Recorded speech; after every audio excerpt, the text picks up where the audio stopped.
Souvenez-vous, il y a un an sur les réseaux sociaux, la France assistait au meurtre du jeune Nahel Merzouk, 17 ans, tué par un policier pour un refus d'obtempérer.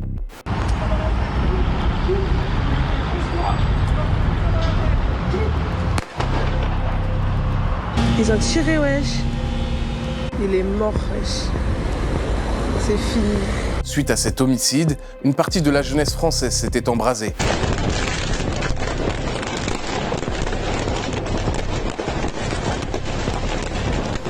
La majorité des médias s'étaient mis en ordre de bataille pour tenter de justifier du meurtre du jeune Nahel. Ce gamin a 17 ans au volant d'une voiture, et qui refuse d'obtempérer, avant évidemment de mourir, qui refuse d'obtempérer avec un casier déjà long et très connu des services de police. Il y a peut-être un moment où c'est le sauver aussi que de réinstaurer une autorité. Et une cagnotte avait été lancée en soutien aux policiers et à sa famille, qui a atteint 1,6 million d'euros, rien que ça. Mais alors, le tir du policier était-il vraiment justifié? Faisait-il face à un réel danger, au point d'ôter la vie à un jeune garçon de 17 ans? Grâce au travail de l'ONG Index, qui a eu accès aux images de vidéosurveillance et aux dossiers judiciaires, Blast vous révèle qu'à aucun moment le redémarrage du véhicule de Nahel n'a mis en danger le policier et les passants. Le tir n'était donc pas justifié.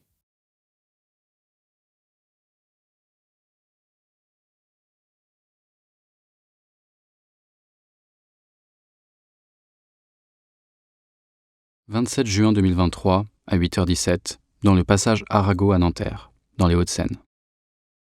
Deux policiers motocyclistes tentent d'interpeller les occupants d'un véhicule qu'ils poursuivent depuis 2 minutes dans les rues avoisinantes.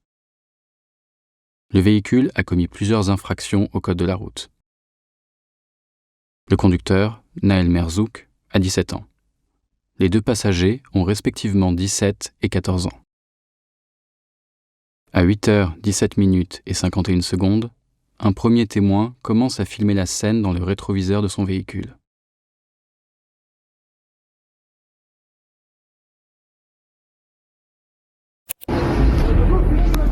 T'es mort. Il a niqué sa go.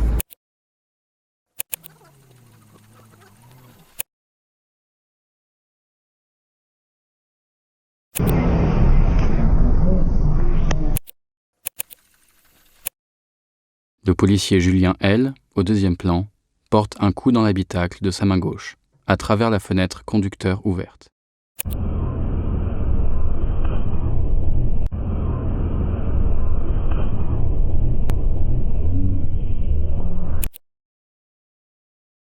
Dans sa main droite, il tient un pistolet dont le canon est à l'intérieur de l'habitacle.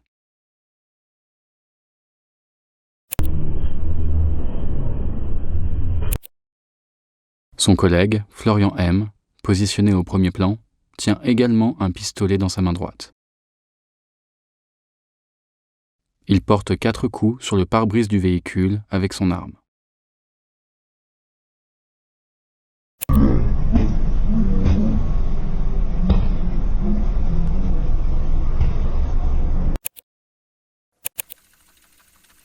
À 8h17 et 53 secondes, un autre témoin commence à filmer la scène depuis l'arrière.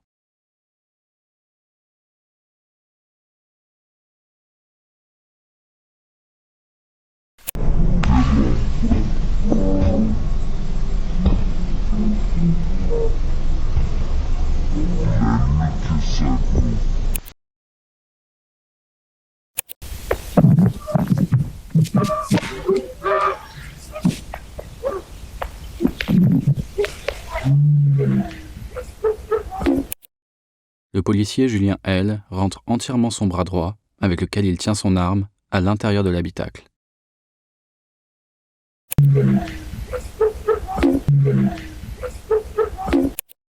À 8h18 et 9 secondes, un troisième témoin commence à filmer la scène depuis le trottoir qui surplombe à droite.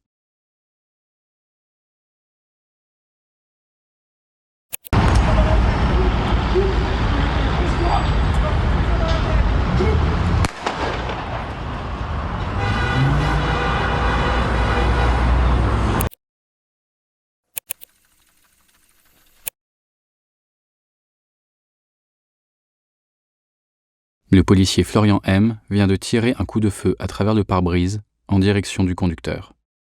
Ce tir atteint Naël Merzouk au thorax et le blesse mortellement.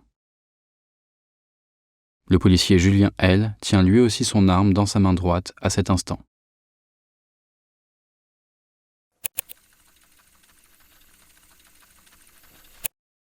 Cinq secondes plus tôt, il tient déjà son arme à la main quand son bras droit se trouve dans l'habitacle.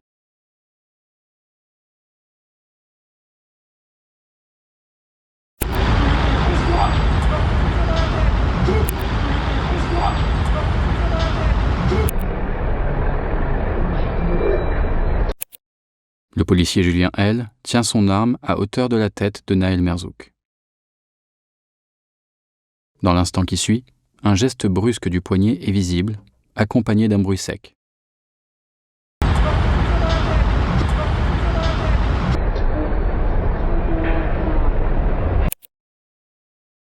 À travers la vitre passager, un mouvement réactif de Naël Merzouk est perceptible, au niveau de son bras droit.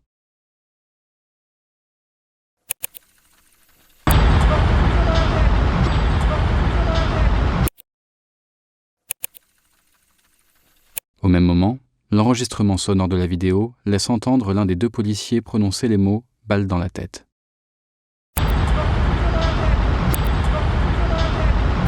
Confronté à cette vidéo en audition, le policier Julien L. déclare « J'entends plusieurs fois coupe, j'entends un couche-toi ou pousse-toi, et il me semble entendre balle dans la tête ». Naël Merzouk a deux armes à feu pointées sur lui. Un policier vient d'effectuer un geste brusque avec son arme à hauteur de sa tête, en même temps que l'un des deux policiers prononce vraisemblablement les mots « balle dans la tête ». Dans l'instant qui suit, il redémarre le véhicule en marche avant. Une seconde plus tard, le policier Florian M. fait feu sur Naël Merzouk.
Les photos de constatation issues du rapport d'expertise balistique nous permettent de positionner précisément l'orifice d'entrée du tir sur le pare-brise.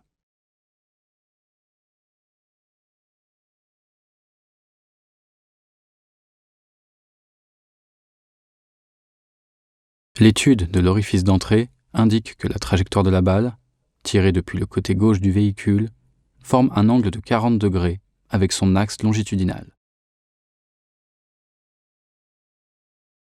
L'autopsie de Naël Merzouk établit que la balle a d'abord traversé son poignet gauche avant d'atteindre son thorax.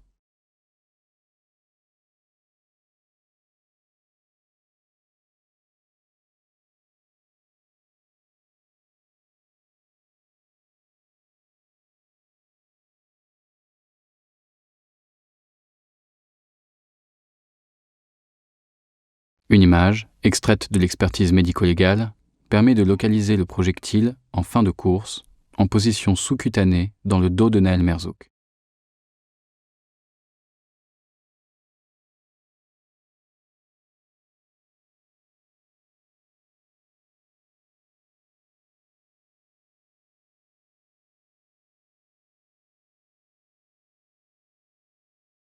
Sur la vidéo filmée par le témoin, à l'instant du tir, on constate que la main gauche du conducteur n'est pas visible sur le volant, alors qu'on distingue nettement sa main droite.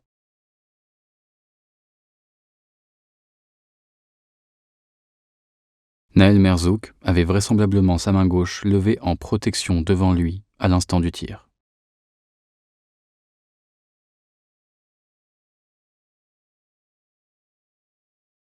L'alignement des 4 points situés sur la trajectoire de tir nous permet de reconstituer la position de Naël Merzouk à l'instant où le policier Florian M fait feu sur lui.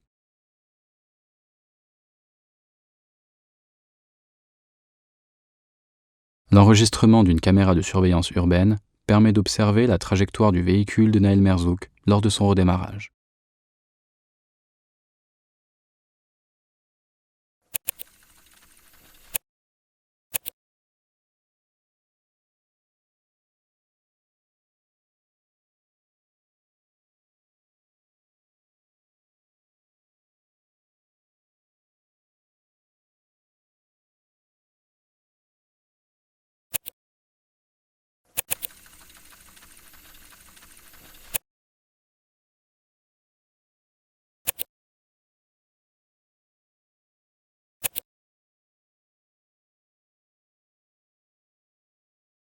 Une seconde après le redémarrage du véhicule, l'instant du tir est identifiable par un nuage de fumée.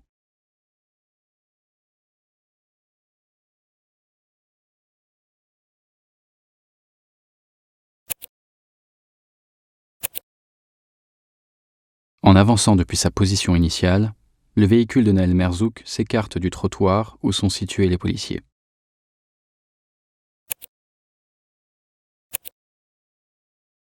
Le véhicule étant équipé d'un assistant de régulation de distance, il corrige automatiquement la trajectoire et la vitesse du véhicule pour éviter un impact avec les véhicules à l'arrêt dans la file de droite. À cet instant, Naël Merzouk a déjà perdu le contrôle du véhicule.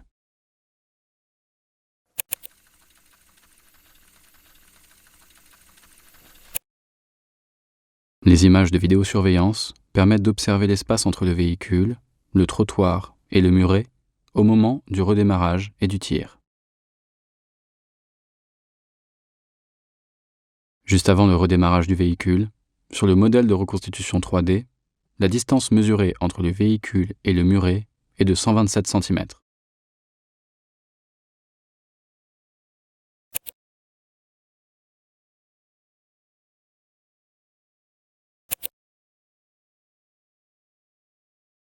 Une seconde après le tir, la distance mesurée entre le véhicule et le muret est de 150 cm.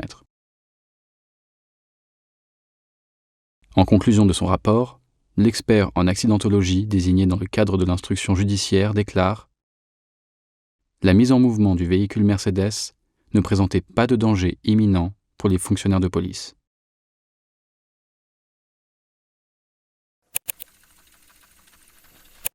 En audition, le policier Florian M déclarait « J'ai ouvert le feu car je me suis senti parti en arrière, poussé par le véhicule, vers le mur qui se trouvait assez près derrière moi.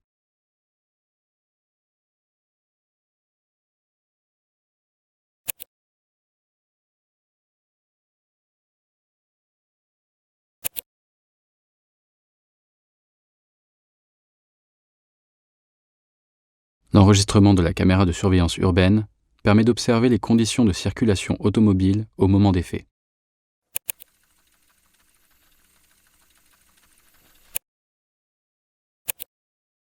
À 8h17 et 30 secondes, le véhicule conduit par Naël Merzouk apparaît dans le champ de la caméra de surveillance urbaine, alors qu'il est poursuivi par les 2 policiers motocyclistes.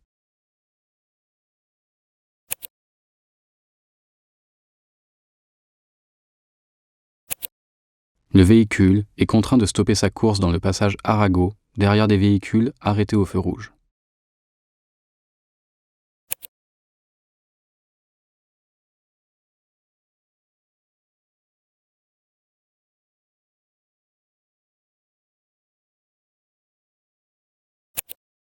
À 8h17 et 47 secondes, le premier policier, Julien L, arrive au niveau de la fenêtre de Naël Merzouk.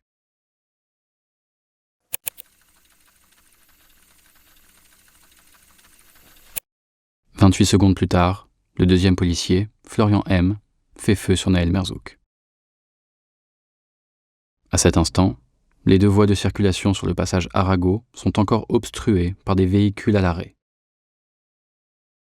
En audition, le policier Florian M. déclarait « Je me suis senti menacé aussi, en plus de mon collègue, que je voulais protéger.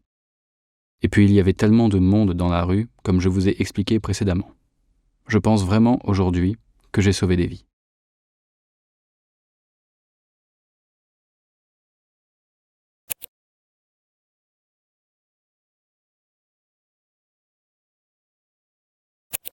À l'approche du véhicule de Nahel Merzouk, en conduite semi-automatique à cet instant, le véhicule obstruant sa course se décale sur son côté droit.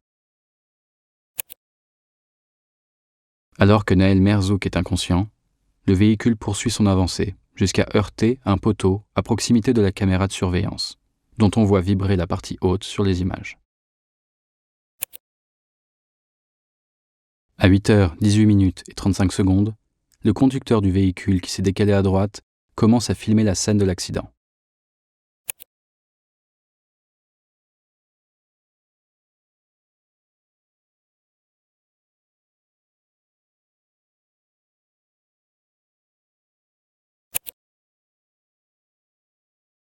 Ayant rejoint le premier les lieux de l'accident à moto, le policier Julien L. interpelle violemment le passager arrière du véhicule, alors qu'il est rejoint par Florian M.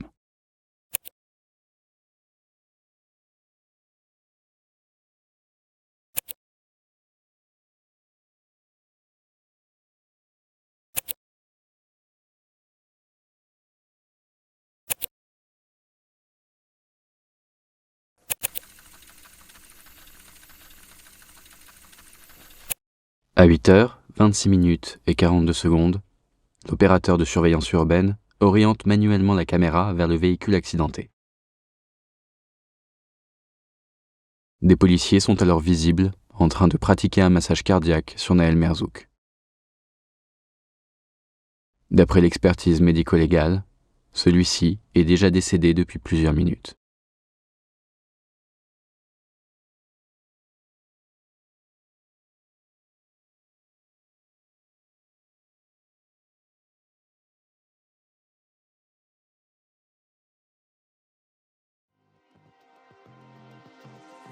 Pour le moment, l'enquête judiciaire suit son cours. Le policier auteur du tir, lui, est mis en examen pour homicide volontaire. On espère que le travail réalisé par Index permettra au juge de faire la lumière sur les motivations du policier à tuer un jeune garçon de 17 ans. Pour rappel, Index est une ONG indépendante qui ne vit que des dons des particuliers. Il est donc important de les soutenir.